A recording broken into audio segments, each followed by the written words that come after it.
গেল ১.৫ দশকে বিদ্যুৎ জ্বালানি খাতে বিশেষ আইনের মাধ্যমে বিশেষ গোষ্ঠীকে লুটপাটের সুযোগ দেওয়া হয়েছে।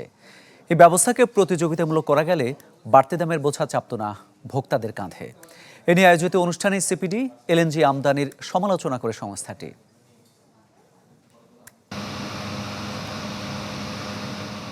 গেল ১.৫ দশকে বিদ্যুৎ জ্বালানি খাতে সবচেয়ে সমালোচিত ব্যবস্থা দ্রুত সরবরাহ আইন, যার আওতায় এই সময়ে অন্তত ১২,৫০০ মেগাওয়াট ক্ষমতার ৯০টি বিদ্যুৎ কেন্দ্রের অনুমোদন দেওয়া হয়েছে কোনো রকম প্রতিযোগিতামূলক দরপত্র ছাড়াই।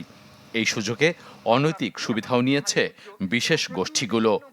এই অ্যাক্টকে ব্যবহার করে বিভিন্ন গোষ্ঠী সুবিধা নিচ্ছে।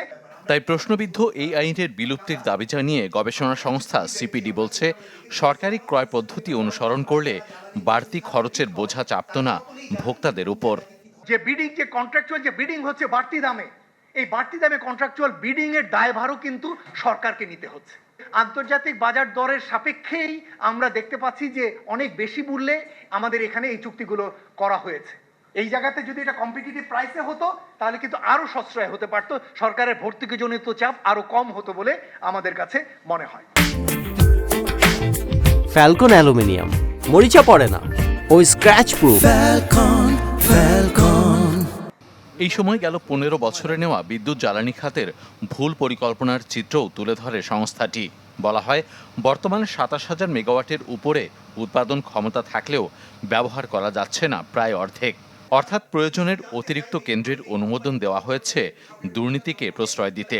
সংস্থাটি বলছে, নতুন কোনো কেন্দ্র ছাড়াই চলমান ক্ষমতা দিয়েই ২০৩০ সাল পর্যন্ত চাহিদা মেটানো সম্ভব। ৬,৬৭৭ মেগাওয়াট কিন্তু কম বিদ্যুৎ থাকলেও আমাদের জন্য কোনো সমস্যা না, যেটা আমাদের অনেক বেশি রয়েছে। আমাদের হিসেব বলে আর যদি ১ মেগাওয়াটও যদি না যুক্ত হয় তাহলেও ২০৩০ সাল পর্যন্ত এটি দিয়েই আমাদের চলবে। সুতরাং ভাবার দরকার নেই যে নতুন বিদ্যুৎ কেন্দ্র এক্ষুনি আনতে হবে। এই সময় এলএনজি আমদানির সমালোচনা করে বলা হয়, রাজনৈতিক প্রভাব আর ব্যক্তি স্বার্থের প্রাধান্য দেওয়া হয়েছে এখানেও। তাই নতুন সরকারকে ৫টি বিষয়ে সংস্কারের পরামর্শ দেয় গবেষণা সংস্থাটি। এটি পুনর্মূল্যায়ন প্রয়োজন। ইকবাল হাসান, চ্যানেল 24, ঢাকা।